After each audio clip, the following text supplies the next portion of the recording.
Sidang sholat subuh berjamaah yang sama-sama dimuliakan oleh Allah Subhanahu wa taala.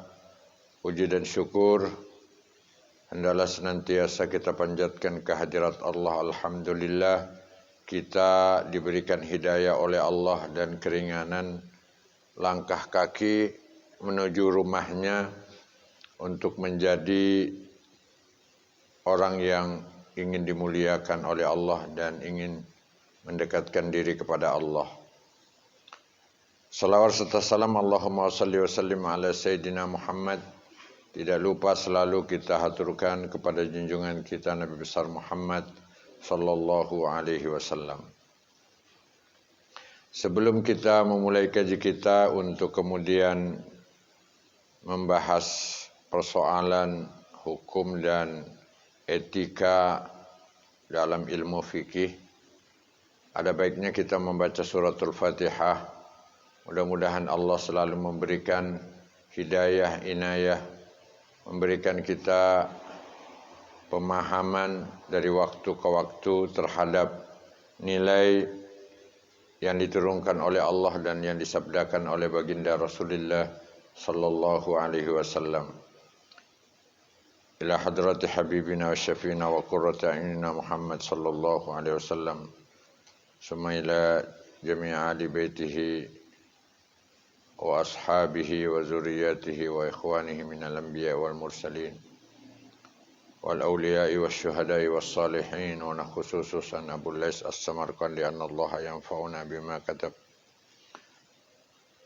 wa anna Allah subhanahu wa ta'ala yahdina subulas salam bisirril Fatihah. A'udzu billahi minasy syaithanir rajim. Bismillahirrahmanirrahim.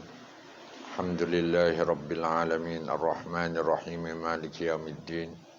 Iyyaka na'budu wa iyyaka nasta'in ihdinas siratal mustaqim. Siratal ladzina an'amta 'alaihim ghairil maghdubi 'alaihim waladdallin. Amin.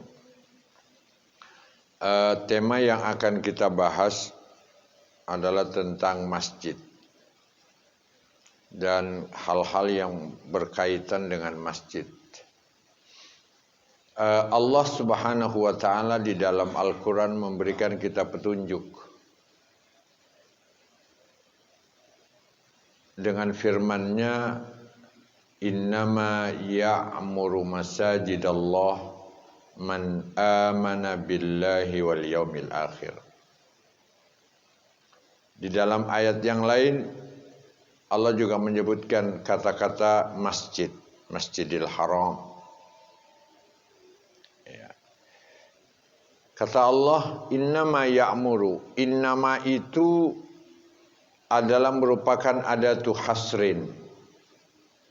Adalah sebuah kata yang menunjukkan makna kekhususan, ya, keistimewaan. Innama hanya, ya'muru bisa memakmurkan masjid-masjid Allah di muka bumi ini. Man amana billah, barang siapa yang beriman kepada Allah. Jadi tidak akan pernah rumah-rumah Allah itu makmur dengan orang yang tidak mempunyai kekuatan iman. Kemudian Allah mengkaitkan tentang syarat kemuliaan orang untuk diangkat derajatnya di sisi Allah semakin dekat dan semakin dekat itu dengan dua syarat. Syarat pertamanya adalah iman. Maka kalau orang sudah berada di masjid didasari oleh iman, hakikatnya dia sudah punya modal besar pertama untuk diangkat derajatnya oleh Allah. Karena Allah ya melalui penjelasan Rasulnya mengatakan bahwa dalam penjelasan Rasulnya, dalam penjelasan Al-Quran, dalam penjelasan Rasulnya, Allah berfirman, yarfa'illahu alladhina amanu minkum walladhina utul ilma darajat. Allah akan mengangkat derajat seseorang dengan dua syarat. Yang pertama, modalnya iman. alladzina amanu walladzina utul ilma darajat, dan orang yang mempunyai ilmu. Ya, diangkat derajatnya oleh Allah. Jadi kalau kita sudah memuliakan masjid Allah dengan memakmurkannya, yang merupakan manifestasi dari kekuatan iman yang ada pada diri kita masing-masing, itu menunjukkan bahwa kita sudah punya satu modal besar untuk diangkat derajatnya oleh Allah. Nah, sekarang bagaimana kita bisa semakin mendekatkan diri ke Allah? Apa adab-adab yang dituntunkan oleh baginda Rasulullah sallallahu alaihi wasallam? Yang pertama, dalam hadis Nabi sallallahu alaihi wasallam menjelaskan apa? Dalam hadis sahih Rasulullah menuntunkan, dalam hadis yang diriwayatkan oleh Abu Hurairah dalam hadis sahih, ya, Nabi sallallahu alaihi wasallam bersabda, "Idza dakhala ahadukumul masjid fala yajlis hatta yusalli rak'atain." Kalau Anda, salah seorang di antara kalian memasuki masjid, maka janganlah duduk sebelum melaksanakan sholat 2 rakaat.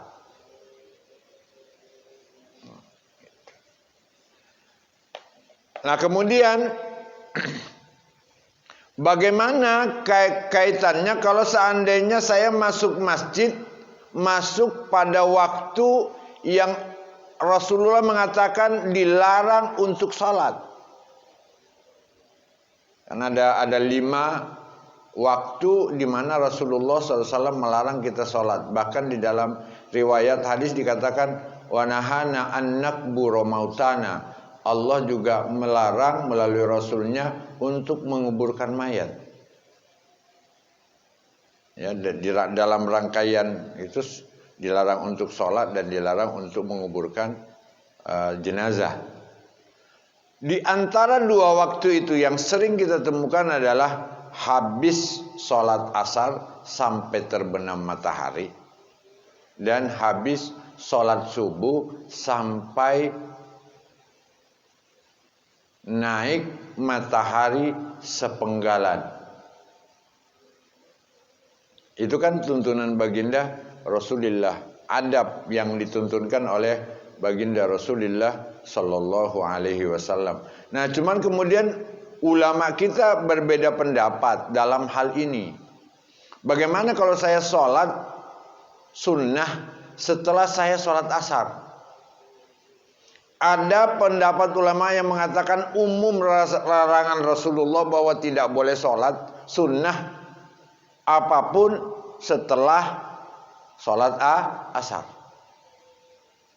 Dan itu adalah yang difahami oleh saudara-saudara kita yang menganut riwayat yang difahami dari Imam Abu Hanifah dan Imam Ahmad. Imam Ahmad dan Imam Abu Hanifah berkata, pokoknya, kalau bahasa Jawa nih, pokoknya habis sholat asar nggak boleh sholat sunnah, mau sholat sunnah apapun. Ya. Kenapa? Karena dia lebih mengunggulkan larangan daripada anjuran. Datang riwayat dari Imam Syafi'i rahimahullah, beliau kemudian memilah-milah sholat sunnah yang dilarang itu sholat sunnah apa. Betul, Rasulullah hadisnya sahih melarang sholat setelah sholat asar, setelah sholat subuh, ketika matahari pas di penggalan, ketika matahari siap-siap untuk terbenam. Dilarang untuk sholat dan dilarang untuk menguburkan jenazah. Gitu, ya. Nah, kemudian Imam Syafi'i berkata, betul, tapi kan ada perintah juga, kalau Anda masuk masjid jangan duduk sebelum sholat. Bagaimana kalau saya masjid, orang udah sholat apa? Sholat asar. Atau saya masuk masjid ketika orang lain sudah sholat subuh.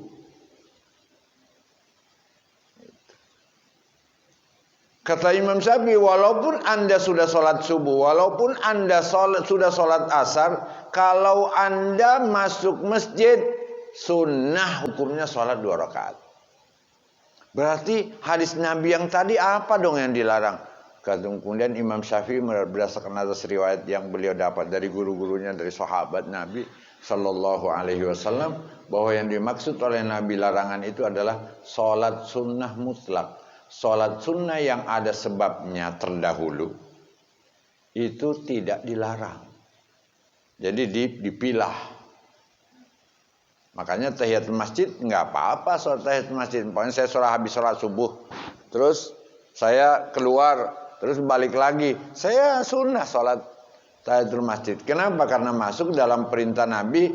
Anda kalau masuk masjid kan nggak ada larangannya, itu mutlak. Kapanpun Anda masuk masjid, jangan duduk sebelum sholat 2 rakaat tahiyatul masjid. Nggak ada bilang kalau habis sholat asar yang tidak boleh, ini nggak ada penjelasan. Pokoknya mutlak. Habis kapan saja Anda masuk masjid, nggak ada penjelasannya. Masuk masjidnya sebelum sholat asar, masuk masjidnya sebelum sholat subuh, nggak ada. Kapanpun kita masuk masjid, kata Nabi, jangan duduk sebelum sholat 2 rakaat. Makanya kemudian Imam Abu Hanifah mengatakan saya mutlak larangan itu. Dah, kalau Imam Syafi'i dipilah. Sehingga apa? Imam Abu Hanifah mengatakan mutlak semua sholat sunnah setelah sholat subuh, sholat asar, ketika matahari ada di pertengahan waktu istiwa, ketika matahari siap-siap udah menguning, siap-siap untuk terbenam, maka semua itu sholat sunnah nggak boleh. Dan begitu juga riwayat dari Imam Ahmad. Nah, kita berdasarkan atas riwayat Imam Syafi'i, kita dibolehkan sholat sunnah yang punya sebab. Kayak umpamanya saya habis sholat wudu, saya wudu nih. Saya tadi udah sholat subuh. Saya kemudian buang air kecil. Terus saya ambil air wudu lagi, ya saya sunnah sholat 2 rakaat dan boleh.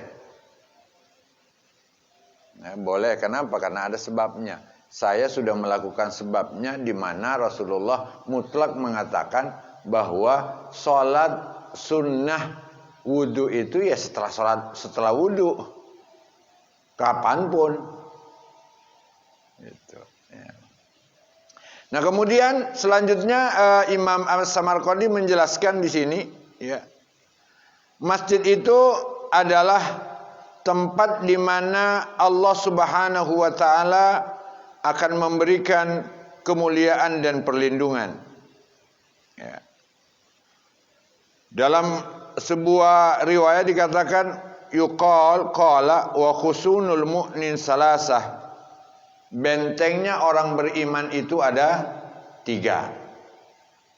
Yang pertama apa bentengnya? Al-masjid. Membentengi dari apa, Pak? Membentengi dari kegalauan jiwa. Nabi Shallallahu Alaihi Wasallam itu kalau jiwanya lagi banyak pikiran, lagi kalut, dia ambil air wudhu. Dia masuk masjid, dia sholat. Biar apa? Jiwanya terbentengi. Apalagi kalau kita lagi apa? Lagi emosi, lagi supaya bisa mengendalikan, ya, al-ghaiz, murka, amarah, ambil air wudhu, habis itu kemudian sholat, masuk masjid sholat. Setelah itu apa? Insya Allah akan diberikan oleh Allah apa? Jiwa yang lebih stabil, tidak terlalu emosional yang melahirkan amarah. Jadi katakan khusunul mu'min, bentengnya orang beriman. Yang pertama adalah al-masjid. Masjid yang dimana di dalamnya kita akan melakukan sholat dan mengingat kepada kebesaran Allah Subhanahu wa ta'ala. Yang kedua, Wa qiraatul Quran. Membaca Al-Quran. Iqra Al-Quran. Ya. Ya'tika bi barakatin wasi'ah. Orang yang membaca Al-Quran akan didatangkan kepadanya keberkahan dari Allah. Jiwa jadi tenang dari persoalan yang suntuk akan diberikan oleh Allah jalan keluar. Ya. Apalagi kalau kita membacanya dengan penuh tadabbur, dengan penuh penghayatan. Tidak cuma asal banyak dibaca, tapi dihayati pelan-pelan.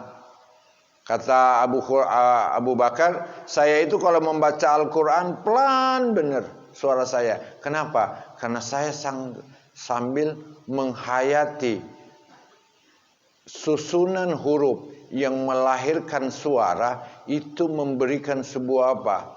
Pencerahan pada jiwa. Hurufnya itu, susunan hurufnya. Itulah mukjizatnya Al-Quran. Yang dipilih oleh Allah kata itu adalah kata yang akan memberikan apa? Dampak kepada jiwa. Disebut dengan dalam ilmu linguistik Al-Quran. Tentang bahasa Al-Quran. Itu melahirkan apa? Bahasa. Dan bahasa yang dipilih oleh Allah itu melahirkan sebuah apa? Sebuah anjuran ke jiwa untuk kemudian kadangkala melaksanakan, kadangkala menahan diri, dan kadangkala apa? Bersabar. Itu bahasa yang digunakan oleh Allah. Coba kalau ketika Allah kemudian apa? Uzina lilladzina zulimu bi'annahum zulimu. Uzina lilladzina amanu an yuqatilu bi'annahum zulimu. Diizinkan, bahasa diizinkan itu bebas sudah. Ya. Kalau kita apa? Dizolimi. Banyak lagi ya, kata-kata di dalam Al-Quran yang memberikan sebuah dampak. Kemudian yang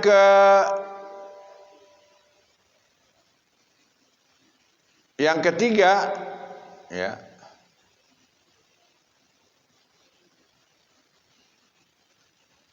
yang ketiga adalah wazikrullah. Banyak berzikir kepada Allah. Ala bizikrillahi tatmainnul qulub. Ketahuilah dengan banyak berzikir kepada Allah, istighfar, ya, kalimat thayyibah, subhanallah walhamdulillah wala ilaha illallah wallahu akbar. Kemudian subhanallah wa bihamdi subhanallahil azim astagfirullah.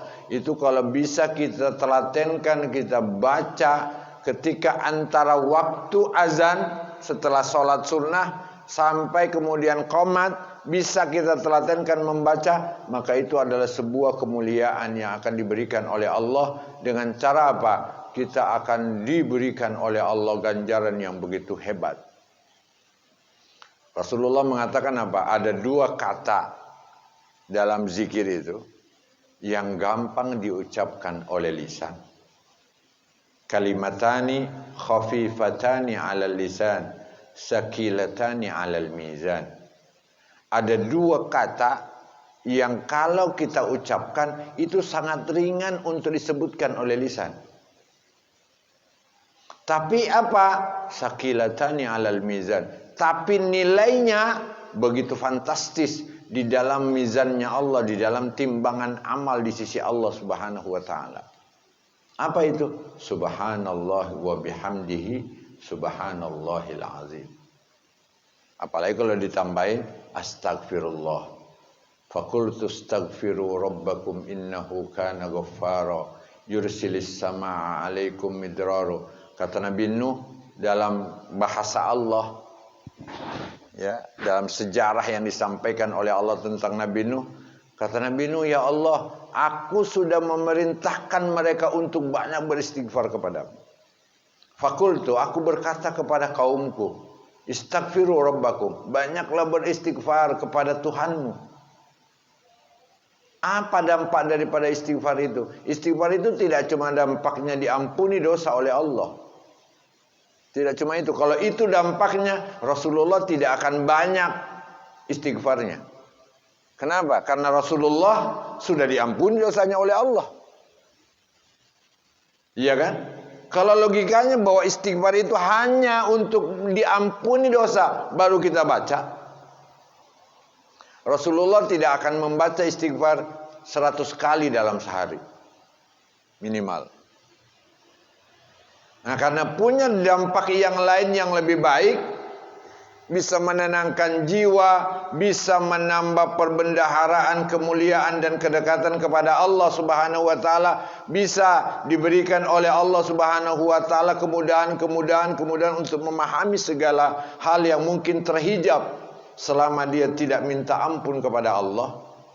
Hikmahnya terhijab, kebijaksanaannya tertutup untuk memahami pesan-pesan dari Allah Subhanahu wa taala. Kenapa? Tertutup jiwanya dengan mungkin dosa yang dia tidak ampunkan, minta ampun kepada Allah. Makanya kalau kita banyak istighfar, apa kata Nabi Nuh yang diriwayatkan oleh Allah dalam Al-Qur'an tentang kisahnya Nabi Nuh, faqultu astaghfiru rabbakum innahu kana ghaffara. Betul, Allah itu Maha pengampun. Tapi dampak istighfarnya itu apa? Yursilis samaa alaikum midrara. Allah akan apa? Menurunkan keberkahan yang begitu hebat. Bahasanya Allah dalam Al-Quran, Allah turunkan hujan yang begitu deras. Hujan itu akan membawa keberkahan. Ya. Itu bahasa bahasa kiasan. Yursilis sama alaikum midrara wa yumdidkum bi amwal, dan Allah akan menambahkan dengan harta yang berkah, harta yang akan apa? Yang akan membuat hidup kita akan semakin tenang. Ya. Yursilis sama alaikum midrara wa yumdidkum bi amwalin wa bani, dan Allah kemudian apa? Mengaruniakan kepada kita keturunan. Karena boleh jadi Allah tidak memberikan kesempatan kita untuk mempunyai keturunan, boleh jadi karena mungkin ucapan, mungkin tingkah laku, mungkin sumpah serapah dulu yang kita lupakan, pernah kita ucap yang belum kita apa? Mintakan ampun kepada Allah. Mungkin waktu karena selalu apa? Menerima cemooh sebagai anak gitu, nanti saya nggak mau punya anak. Kenapa? Daripada nanti dia dicemooh orang. Kan kata-kata ini kan di sisi Allah apa? Nggak baik, sumpah serapah seperti itu. Dia lupa, terus dia menikah, dia pengen punya keturunan, padahal dia belum mintakan ampun kata-kata yang terdahulu yang dia lupakan. Maka kata Allah, kalau Anda sudah istighfar, aku akan memberikan keturunan yang baik. Wa yumdidkum bi amwalin wa banin wa yaj'al lakum anhara. Allah akan jadikan apa? Sungai-sungai. Sungai-sungai apa? Untuk membuat hidup kita semakin mudah. Dulu sebelum ada kendaraan kayak begini, Pak, orang transportasinya melalui apa? Melalui sungai. Sungai Nil itu kan alat transportasi dari dulu. Ya. Sebelum ditemukan mobil, sebelum ditemukan mesin, orang mah transportasinya apa? Laut. Ya. Kalaupun ada orang yang mau pergian jauh di darat, jangkauannya cuma apa? Ya yang mampu dia jangkau dengan binatang. Kuda, kerbau, sapi, dijadikan apa? Kendaraan. Saya ingat saya tinggal Pak di daerah Ingkopat Tajur Halang. Dulu orang situ, para petaninya jual berasnya di mana Pak? Di Karawang. Apa? Jalan kaki. Jual hasilnya tuh Pak. Kenapa? Karena memang yang terkenal lumbung orang untuk kalau mencari beras itu dari dulu Karawang. Jadi hasil dari sini dibawa ke sana jual. Jalan kaki. Dipikul. Orang-orang tua kita dulu tahun setelah kemerdekaan baru gitu atau 60-an itu masih begitu Pak. Mikul. Saya bilang, Pak, kenapa saya nanya begitu? Karena ada tukang jual perabotan gitu. Dari dulu udah tua dipikul aja. Saya bilang, kenapa Pak nggak beli gerobak terus beli motor biar bisa nggak terlalu berat? Udah, ini udah kebiasaan. Ini mah nggak ada apa-apanya dibanding dulu kami. Dulu kami nganterin hasil panen ke Karawang jalan kaki, Pak. Gitu. Oh gitu ya Pak? Iya. Jadi seperti itu. Jadi Allah akan apa? Memberikan jalan keluar dan kemudahan dari setiap. Nah kemudian apa saja etika ketika kita masuk masjid atau bertemu dengan masjid Allah? Di sini dikatakan khamsata asyara hisalin, ada 15 etika dan adab serta perilaku yang harus diaplikasikan ketika kita bertemu dengan rumah Allah. Pertama, an yusallim waqtad duhul idzanal qaumu julusan. Yang pertama, etikanya masuk masjid, kalau ada orang yang duduk kita salam, Pak. Kita ngomong assalamualaikum. Kalau nggak ada orang yang duduk, tetap salam. Salamnya apa? Assalamu alayna wa ala ibadillahis salihin. Sama sunnahnya kalau kita masuk ke rumah sementara rumah kita kosong. Kalau ada orang di dalam rumah udah assalamualaikum warahmatullahi wabarakatuh. Betul. Kum itu salam sejahtera untukmu yang ada di dalam. Lah kalau kagak ketahuan ada yang di dalam, kita salamnya assalamu alayna. Salam sejahtera untuk kami. Salam tenang untuk kami. Wa ala ibadillah, dan kepada makhluk-makhluk Allah yang soleh. Siapa makhluk Allah yang soleh? Malaikat. Makanya kita disunahkan. Supaya apa?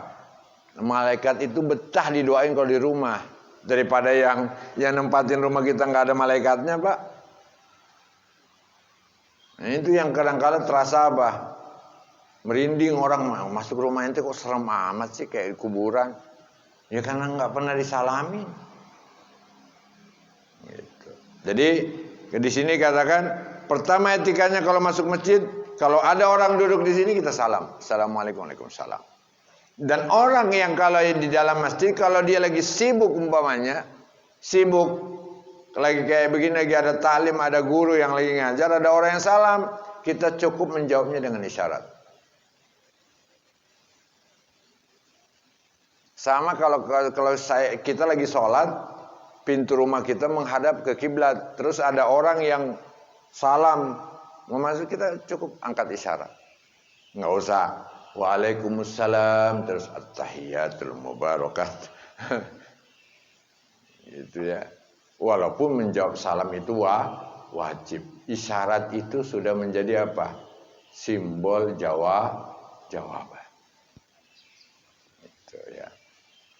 Yang kedua, apalagi etikanya kalau masuk masjid, an yusalli rakaatain, tadi salat tahiyatul masjid seperti yang dituntunkan oleh baginda Rasulullah sallallahu alaihi wasallam, walaupun ada beberapa riwayat yang berbeda yang disampaikan oleh para ulama kita.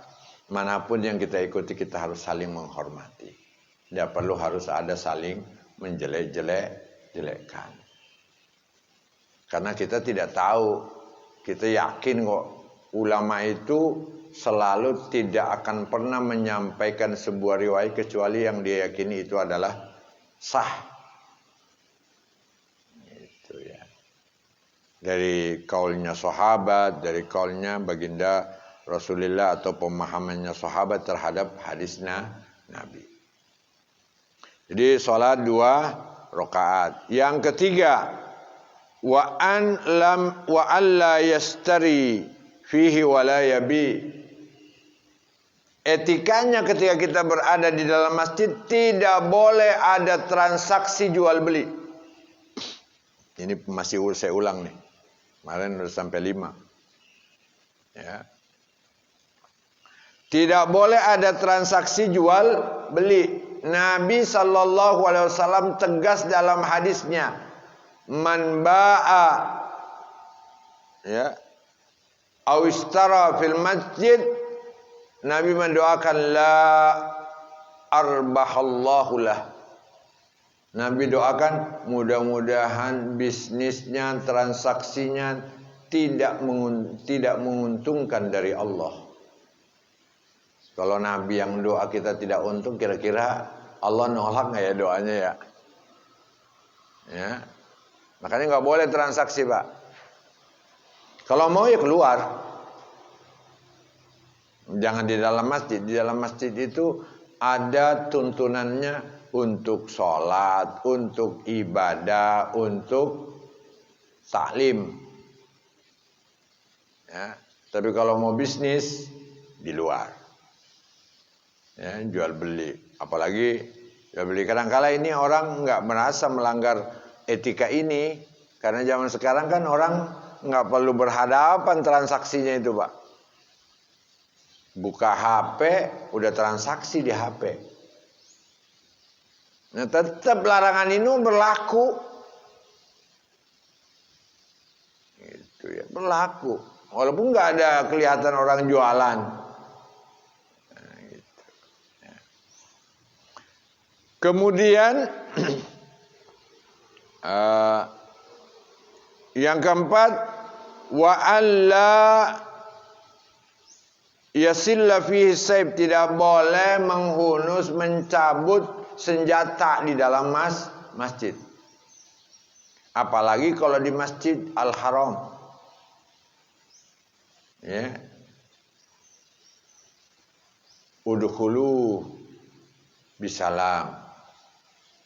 Masuklah dengan penuh keselamatan. Ya. Rumah Allah kok. Rumah Allah, masa kita membunuh, masa kita, ya, kalau mau di luar, tungguin. Di masjid mengalirkan darah. Nggak boleh menghunus pedang. Yang kelima, alla yunshida fihi dhallah, tidak boleh mengumumkan barang hilang. Pengumuman ada ditemukan jam. Ini yang masih banyak nih. Ya, gitu. Sini tidak boleh, Allah yunsid, tidak boleh mengadakan pengumuman ad-dhallah, barang hilang. Bahasa Nabi yunsid itu menyampaikan dengan apa? Dengan kalau kita sudah tulis pengumuman, barang siapa ada barang hilang, temuin Pak ini, nggak apa-apa. Karena itu pengumuman tertulis. Tapi yunsid itu artinya menyampaikan secara apa? Melalui pengeras suara. Kalau zaman sekarang diumumkan telah ditemukan sebuah jam tangan. Ya, barang siapa yang mau menemukan, udah umumkan aja aturan di masjid, tapi jangan disiarkan. Kenapa? Takut ada orang yang lagi berzikir konsentrasi terganggu dengan pengumuman. Berarti kita yang membuat orang lain apa? Yang lagi mengamalkan sebuah amalan yang sangat afdol, sangat mulia di sisi Allah, kita ganggu dengan pengumuman. Ya. Kemudian yang ke-6, alla yarfa'a fihi saut fi ghairi zikrillah, tidak boleh mengangkat suara kecuali ada nilai zikrullah. Nah, makanya apa? Kalau ada orang yang mengatakan zikir itu nggak usah keras-keras, malah dikatakan di dalam masjid tidak boleh ngangkat suara kecuali kalau ada nilai zikrullah. Apa itu zikrullah? Nginget Allah. Kayak sekarang kita ngingetin, ini zikrullah. Jangan pelan, malah nggak didengerin jamaah. Ya, baca Al-Quran, zikrullah, bagian dari zikrullah, karena Al-Quran itu az-zikrullah. Berzikir apalagi memang iya. Nah, itu cuman itu. Ya, mengangkat suara. Ya, kalau pengumumannya berkaitan sama sholat ya masuk zikrullah. Pengumuman-pengumumannya berkaitan tentang taklim ya itu masuk zikrullah. Ya, mengingatkan orang untuk selalu gitu. Ya, jadi masalah itu. Yang kedelapan, alla yatakallama fihi bi syai'in min ahadisid dunya. Dianjurkan oleh para ulama kita ketika kita berada di dalam masjid, tolong minimalkan, bukan dilarang nih, minimalkan menyebutkan urusan-urusan, mengurusi urusan dunia semata. Yang enggak ada kaitannya sama ada urusan apa, masjid sama ibadah. Ya, kita kadang-kala apa? Ngerumpi, umpamanya ngerumpi di masjid ya nggak boleh. Ngerumpi mah di KAP kalau merumpi. Tempatnya salah itu. Ya, etikanya. Makanya di sini mengatakan alla yuksir, jangan perbanyak, jangan sering. Ya. An yatakallama fihi bi syai'in min ahadisid dunya, tentang urusan-urusan dunia semata. Yang kelima, alla yatakhatta riqaban nas. Kalau kita ya sudah berada di saf, mau keluar nggak boleh melangkahi leher orang.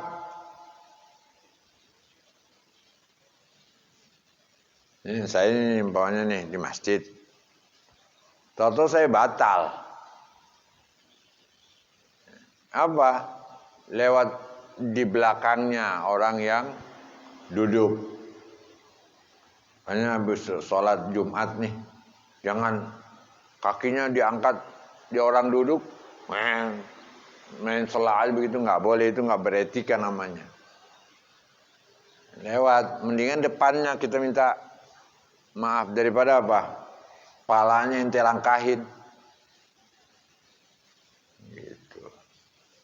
Kan sebenarnya kan bahasanya apa, leher, tapi yang dimaksud adalah benda mulia ini pala, ini disejajarin pala, neng gitu kan, nggak boleh, nggak beretika. Ada etikanya itu di rumah Allah Subhanahu wa, di rumah kita aja ada etikanya, masa rumah Allah nggak ada.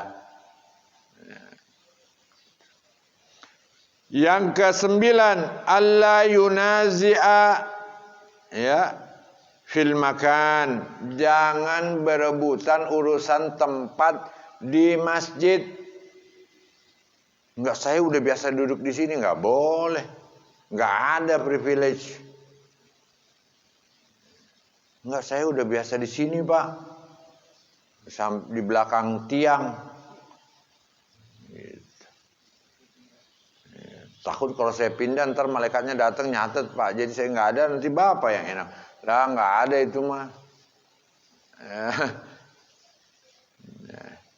Ini yang biasa saya lihat begini ini, mohon maaf ini mah. Yang biasa dilihat oleh mata saya tidak nuduh. Yang biasa dilihat oleh mata saya itu adalah biasanya apa? Sebagian orang tua kita, ibu-ibu, kadang-kala penyuruh anaknya, "Nak, tolong taruh sejadah ibu di situ." Orangnya belum ada. Yang banyak itu kalau lagi mau sholat Idul Fitri, Idul Adha. Akhirnya apa? Jadi cenglong-cenglong tuh. Udah sejadah udah ada, orangnya belum datang. Kan kita kan biasanya nyetek tempat, Pak. Ya, kalau mau itu mah langsung datang lebih pagi. Ya, kalau mau duduknya di depan tapi datangnya paling belakang, kan repot. Ya Pak, itu nggak boleh begitu, itu makruh hukumnya tuh. Kita main nyetek tempat, akhirnya apa? Dibiarkanlah tempat itu yang paling bagus itu depan itu kosong, nggak ada nilai zikrullah, sementara kita datangnya belakangan. Ada yang nempatin, kita marah. Nggak tahu kamu, itu kan sejarah saya. Tahu Pak sejarah Bapak, tapi kan nggak ada di sini merek tempat duduk, nggak ada nama-nama khusus. Kecuali kalau umpamanya ada protokoler yang mesti memuliakan orang mulia kayak presiden, ada tempatnya, ya itu mah boleh. Karena dia pendekatannya protokoler, tapi kalau selain itu mah ya biasa aja. Anda mau direktur kayak kalau ente datangnya telat di belakang. Tapi kalau pemimpin, Nabi juga mencontohkan, Pak. Beliau itu baru masuk setelah Abu Bakar jadi imam. Udah maju jadi imam. Terus apa? Beliau itu di belakang Abu Bakar duduknya. Dan sahabat tahu memang posisinya dia yang pantas di situ kok. Gitu. Artinya di situ ada kedudukan yang mesti membuat dia duduknya di depan. Ya tergantung tingkat kepemimpinan, ya kalau di kabupaten ya bupati, di provinsi ya gubernur, di nasional ya presiden, pembantu presiden. Kemudian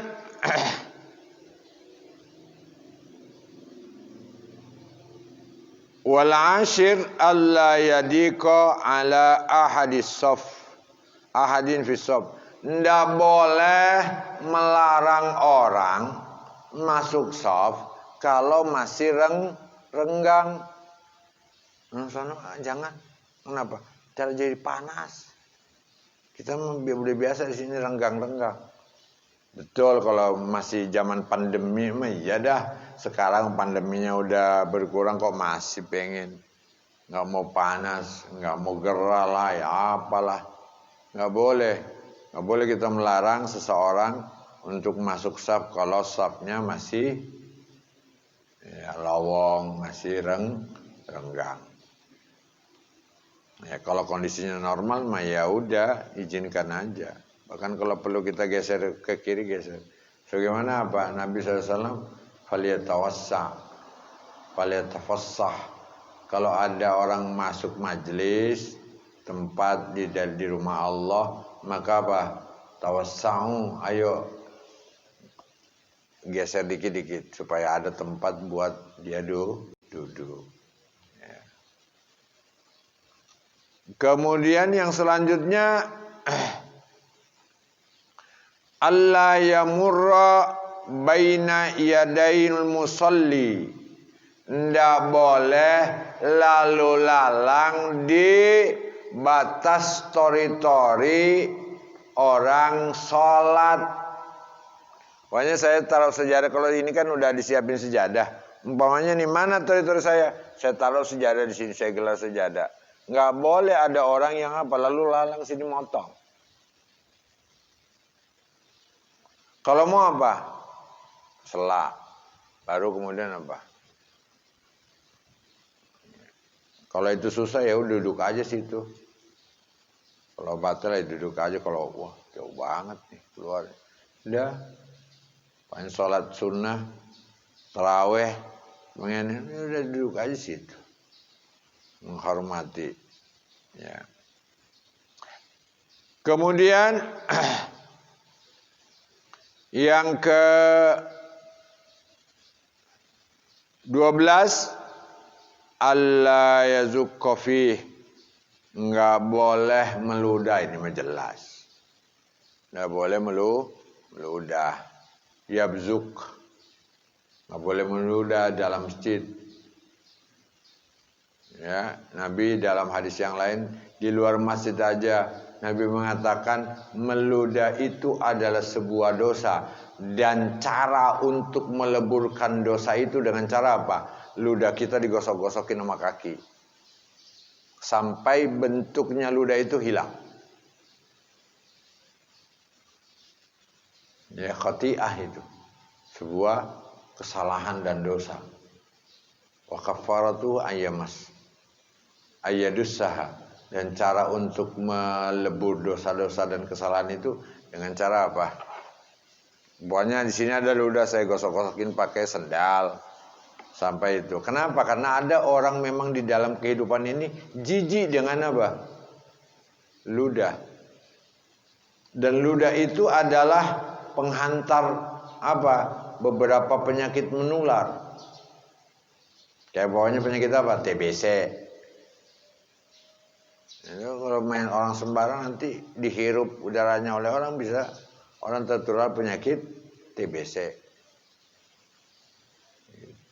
Nggak boleh sembarang meludah. Ya, jadi Islam melarang kita sembarang meludah. Kalaupun mesti harus meludah, ya begitu caranya. Bagaimana kalau mesti harus meludah, Pak? Masa ditahan-tahan? Ya udah, meludahlah di tempat yang kira-kira tersembunyi dari pandangan orang. Setelah itu kemudian apa? Gosok-gosok sampai wujud ludahnya itu tidak berbentuk ludah. Kemudian yang ke 13, an la yafruk asabiahu, nggak boleh celetek-celetekin jari-jari sholat. Biasanya itu mah sholatnya anak-anak ya Pak ya, begitu. Nggak boleh celetek-celetekin. Ya. Jadi segala sesuatu, sebenarnya etika umumnya, segala sesuatu yang bisa memalingkan konsentrasi kita dan orang lain dari pelaksanaan sholat, jangan dilakukan kalau kita sedang sholat. Ada orang dikit garuk. Ya, ini namanya memalingkan konsentrasi. Ada orang, ya Allah, sudah saya pas melihat ngupil, habis itu dilihat, ya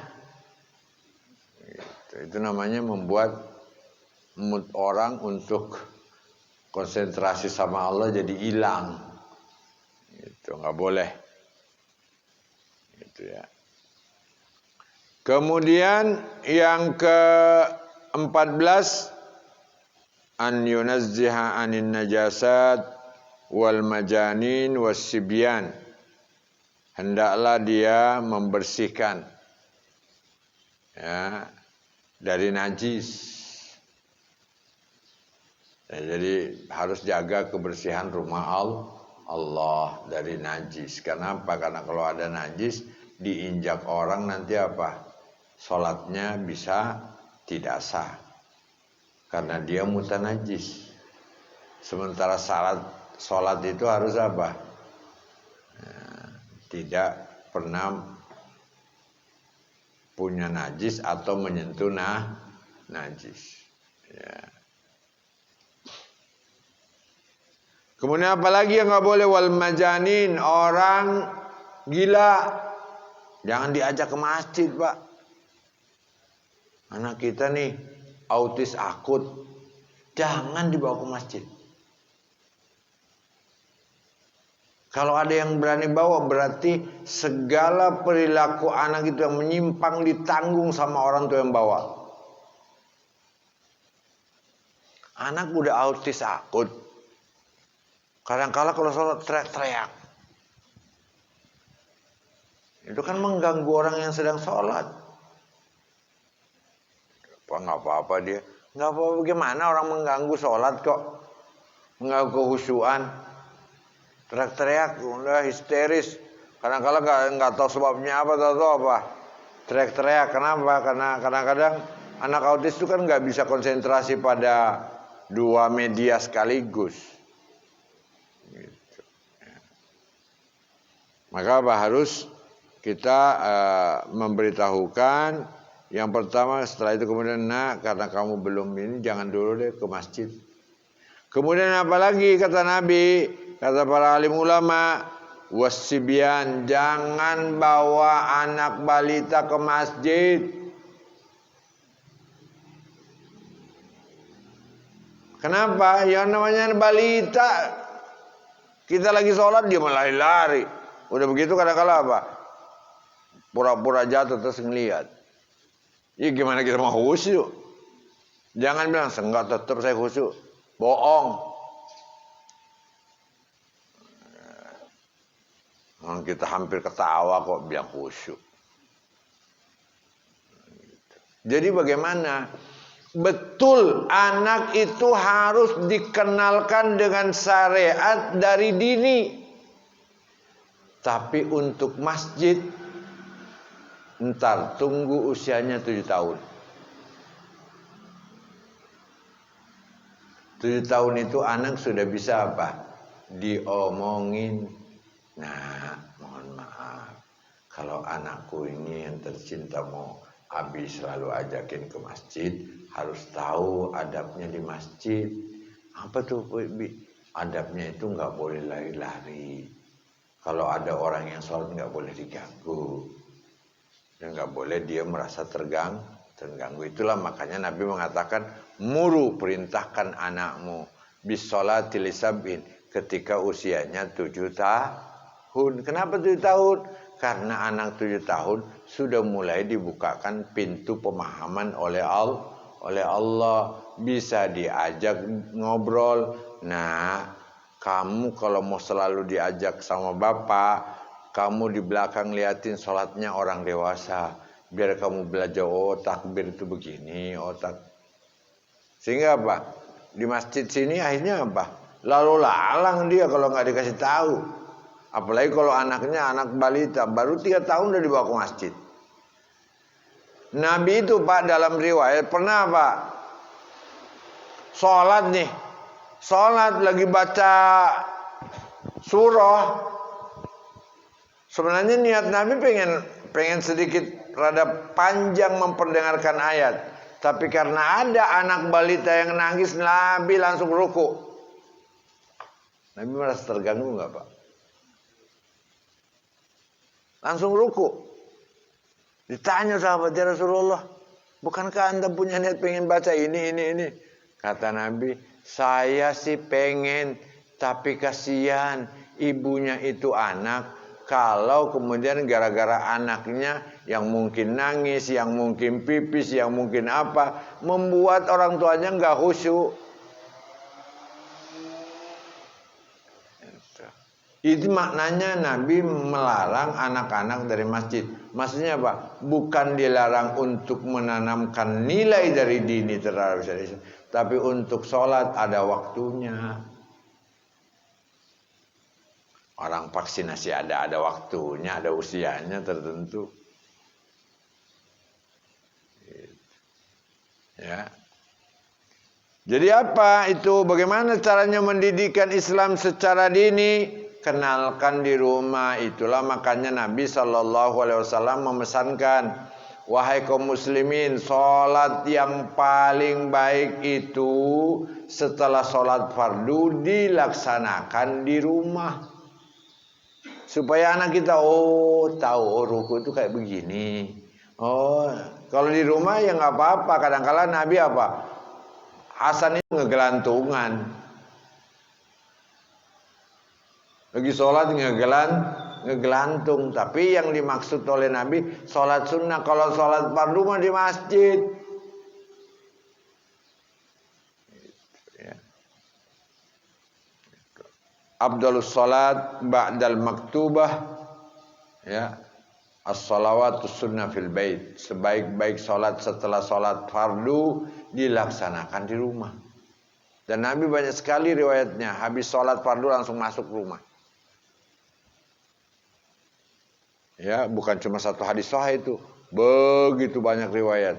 Nabi sholat isya langsung. Nabi sholat zuhur, habis sholat zuhur masuk rumah. Setelah doa bilang, setelah zikir doa masuk ke dalam rumah. Ya. Gitu.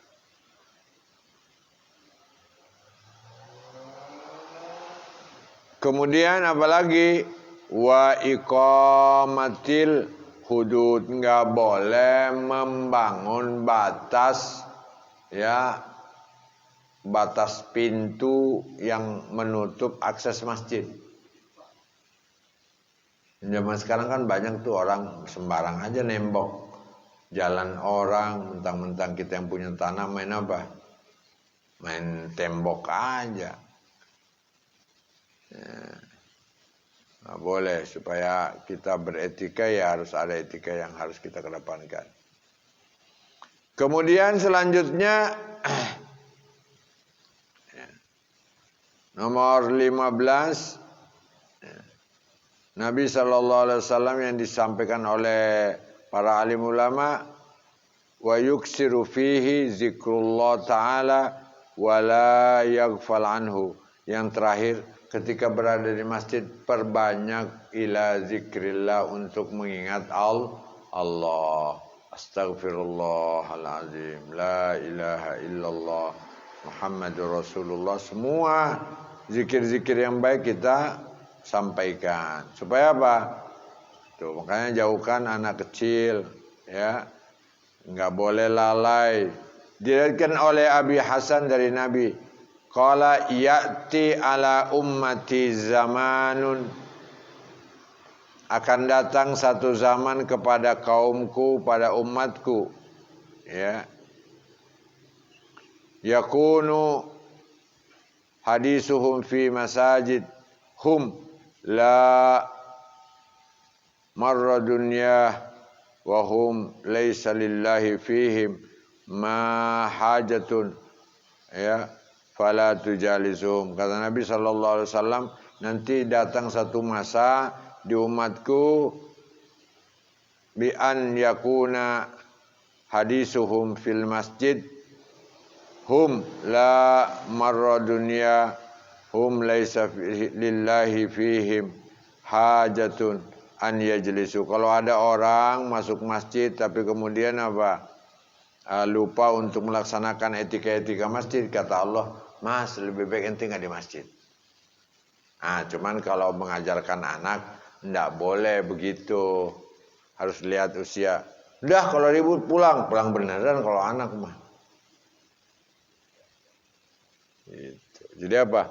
Ada etikanya, bagaimana caranya mengkondisikan anak untuk sholat berjamaah bersama kita, tetapi tidak mengganggu pelaksanaan sholatnya orang dewasa. Prinsipnya itu. Ya, silakan mau bawa anak 10 nggak apa-apa, yang penting tahu adabnya masjid. Kemudian Rasulullah Sallallahu Alaihi Wasallam juga menyampaikan, ya, dalam beberapa riwayat, yakunul ghuraba fid dunya arba'atun, ada 4 golongan orang yang merasa terasingkan di dunia. Jangan-jangan kita nih, kalau kita berarti kita benar, Pak. Kalau kita nggak seperti ini, berarti kita harus masih memperbaiki, membenahi bagaimana kita mendapatkan derajat yang tinggi di sisi Allah, karena kita memanfaatkan masjid, memakmurkan masjid dengan etika-etika yang diajarkan oleh baginda Nabi SAW. Jadi ya, kata Nabi, yakunul ghuraba fid dunya arba'atun, orang yang merasa asing, merasa terasingkan dalam kehidupan dunia, ada 4 golongan. Apa itu yang merasakan terasing? Qur'anun fi jawfi zalim, hafalan Al-Quran di jiwa orang yang suka melakukan perbuatan zalim. Bacaan Al-Quran itu merasa asing tuh. Kayak apa? Kayak ibaratnya Al-Quran itu adalah duri, jasad kita ini adalah gitu, ya. Jadi merasa aneh gitu, ya. Bahkan kalau infeksi melahirkan panas gitu, keasingan, ya. Kenapa? Karena dia merasa aneh, merasa asing terhadap semua itu. Kemudian Nabi SAW mengatakan yang kedua, fina di qaumin la yusalluna fihim, ada satu tempat di mana orang-orang laki di situ nggak ada yang sholat fardu di masjid. Senangnya apa? Di rumah. Nah, itu dilarang oleh Allah Subhanahu wa taala. Itu. Dan itu merupakan apa? Orang yang merasa asing di dunia.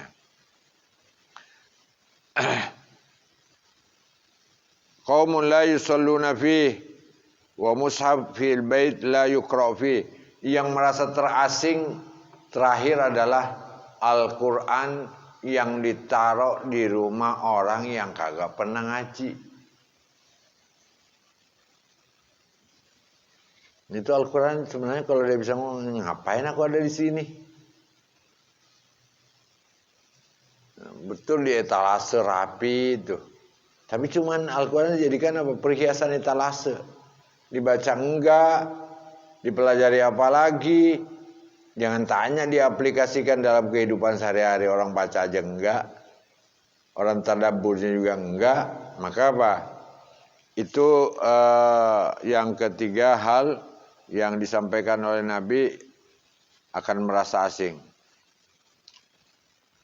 Yang terakhir adalah warajulun saleh ma'a qaumin su, orang alim, orang soleh yang diuji oleh Allah, pasti dia akan merasa asing di lingkungan yang tidak baik. Berarti apa? Lingkungan itu Pak banyak pengaruhnya terhadap keimanan, kesolehan, dan kebaikan kita. Kalau umpamanya satu kampung nih, isinya semua tukang bohong, kira-kira anak yang tumbuh di situ jadi tukang bohong nggak? Walaupun boleh jadi apa, dia ulama gitu, tapi nggak ada yang menghormati, nggak ada yang merasa asing sendiri. Nah itu beberapa hal yang bisa saya sampaikan dan udah saya anggap bab tentang bagaimana memuliakan masjid, bagaimana mendapatkan derajat yang tinggi di sisi Allah melalui rumah-rumah Allah yang disebut dengan masjid. Kita berusaha untuk meraih derajat yang tinggi di sisi Allah Subhanahu wa taala. Assalam.